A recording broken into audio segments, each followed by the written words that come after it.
Let's go back and try to find the Lockgangers. They're having makeup on. Doppelganger. Yeah, it could have been like his Oh, like more successful double. Like and there were a lot of reasons for that, which Steve suggested in a way that made a lot of sense. You know, I think there is one. Really? But I'm slowly exercising it.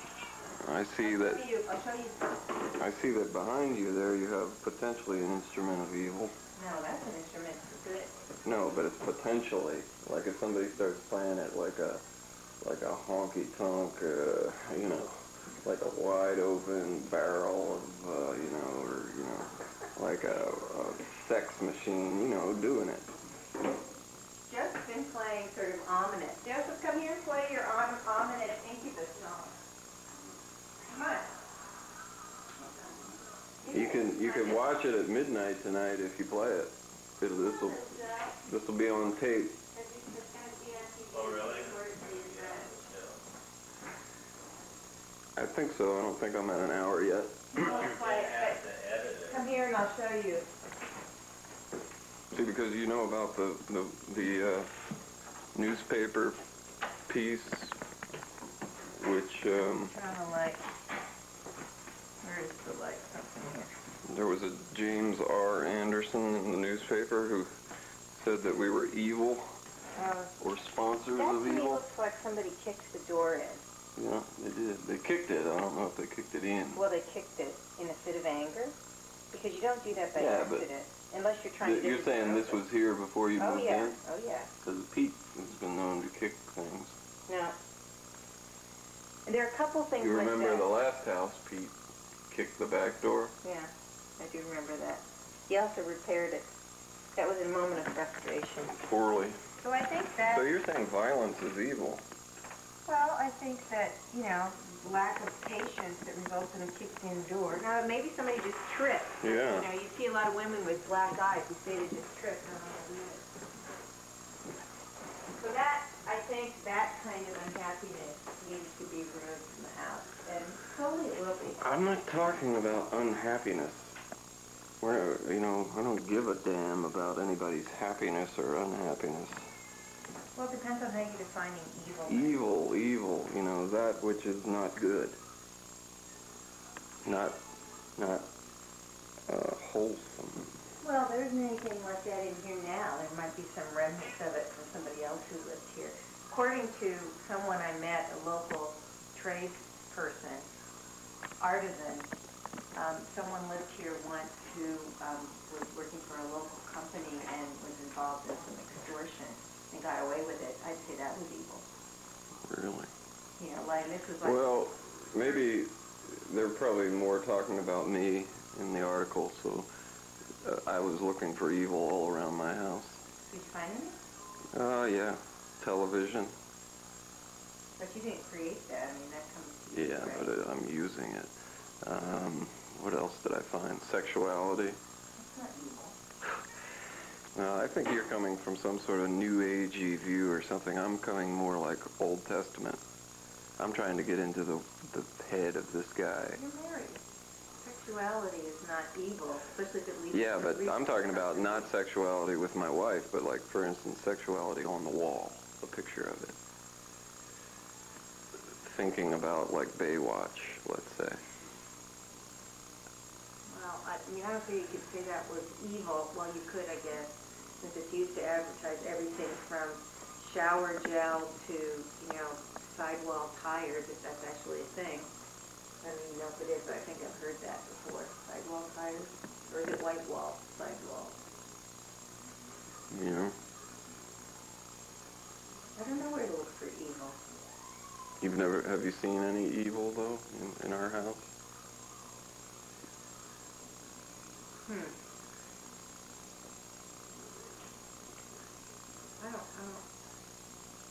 can't really remember anything. I don't know if I've been there enough. And evil's scary. Oh, art, too. I found some artwork, and I noted that the artwork in our house tends to be pretty abstract. And that's often a sign of degeneracy, some sort when artwork is too abstract. Why can't it be more accessible? You know, that's more of an urge to get away from the simple, good, wholesome truths. Well, I don't know where that's coming from. I mean, I would want to hear somebody say that is evil before I started looking for it in my house. I haven't heard anybody. I wish that he would have outlined in the article exactly what all the evils were. That new article? No, it was in May. Did you find something to play, Pete? Did you find something evil to play? Jazz. People think that. Go for it. You have to play that I guitar. have to practice it a lot before I can No, do it justice. you'd have to do it right now.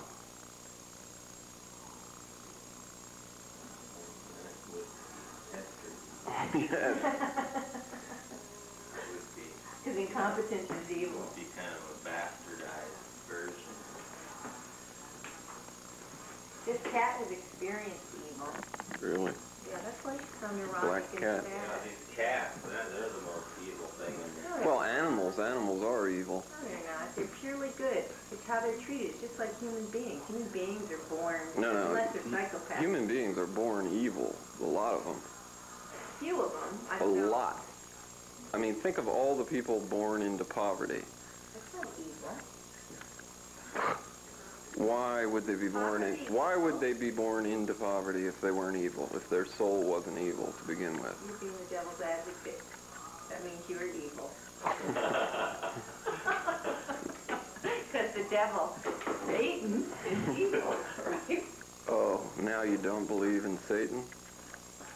That's evil too. There's a lot of evil around, and I just don't believe a righteous God would put some good person into poverty. Unless it's like touched by an angel or something, where they like figure out a way to get out of it and it teaches them a lesson or something. I guess we could say God knows better than us,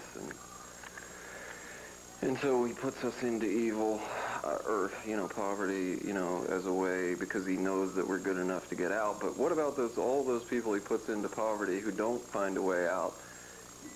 I guess my point is that they demonstrate that they are evil because they failed the test that God made for them. And all tests that God makes for us are good tests.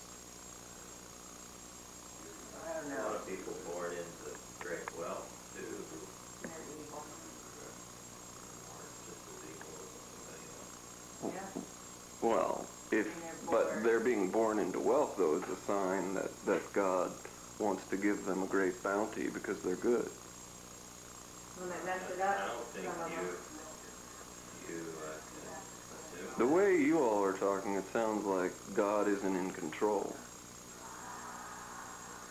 Well, Total control. it depends on how you define God. It sounds like the premise you're coming from is the premise of somebody who wrote a letter claiming that bowling with the boys, or what's it called, educated bowlers, is evil. And he doesn't define what evil is, and who wrote the letter and sent it off. And, you can't, it's hard to mine the premises that he's working with without having asked him or having more context. And I don't know what else is in the letter. I think I saw it, but I can't remember what else is in the letter. How long? Well, but you've seen the show, so you know the sort of thing that he's reacting to. Maybe he's reacting to chaos. It's a little chaotic. Maybe he wants some more Order, yeah. or more seamless storyline, and you're kind of just, but, He probably also doesn't want us to talk about certain things, though. maybe. You know, He doesn't want to see drunk people on his TV screen. But then, you see that, I suppose. but we've already addressed that. That's all just acting. And, Yeah? yeah.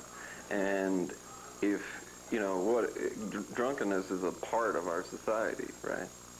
And so we can't say, like, no, we can't show that. We can show any part of our society, especially, what we're doing by acting drunk is problematizing it. We're trying to make it an issue and to work it through. Well, then you need to interview experts, too, so that you have context. The other evil, I think, that we show is joy in life, I think. So when you have a kind of a intense joy, where you become very playful and potentially destructively so, a certain type of playfulness is destructive at the same time. It's kind of like a rowdy wrestling match mentally, where you start like telling Bicey about his syphilis and stuff, and that's where that comes from. And I think they don't like that. They like for things to be under control, I think, these people. I want to know who they is, and I want to know... He's Christians. He's a Christian. He's asserted... Well, there's nothing wrong with that, inherently. Being born-again Christian? There's nothing inherently wrong with that. Being a born-again Christian? No, I don't think so. Have you heard their worldview? Have you heard them expound their worldview? Well, I might disagree You're with grouping some... all of them into one. I'm Saying I'm they're probably all different. Yeah, but born-again Christianity is a distinct phenomenon which has boundaries. It's not just anything. It's not anything you want. You're not going to find an endless range of behaviors in born-again Christianity. You'll find a limited range. And it'll be limited by the structure of the institution itself. And the structure of born-again Christianity, the institution, is basically a fascist structure. It's a structure which says there's a patriarchal hierarchy of absolute power. There's daddy at the top, absolute daddy, who you must bow down to. The whole point of your life is to say, I give obedience to something outside of myself. I don't think that's correct. Really? No. I'm not going to speak for born-again Christians, but I have known some born-again Christians who, in fact, that video that I made because both somebody who has been called evil, that's you, in the paper, if you're saying that was addressing you, and then also a born-again Christian said to me about that video, the rough cut of it, that's good, you should do something with that. So, isn't that funny? That you, who like is diametrically opposed to this view. I'm not saying that the people mired in born-again Christianity are incapable of good, or they're not completely mired in it. I'm just talking about the structure itself. I'm saying insofar as anyone's behavior is limited by, dictated by this thing, born-again Christianity, it operates in a certain way. It is a certain worldview. No, it's not evil. It's simply a way of going about things. And it's just, I think that, there are people who have made eloquent arguments for why fascism can work, or why it can be a happy thing to give over all of your own personal responsibility for your own behavior and for making your own decisions and saying, no, that's all somebody else, that's all God, that's all the Führer, that's all the person above me. I don't have to do. There can be a happy life led, or people, everyone who is suffering, we must take as the first thing, everyone is suffering. So they're looking for ways to deal with their suffering. And by pretending a certain hierarchy exists in the universe and then bowing down before that hierarchy, that can function in a certain way.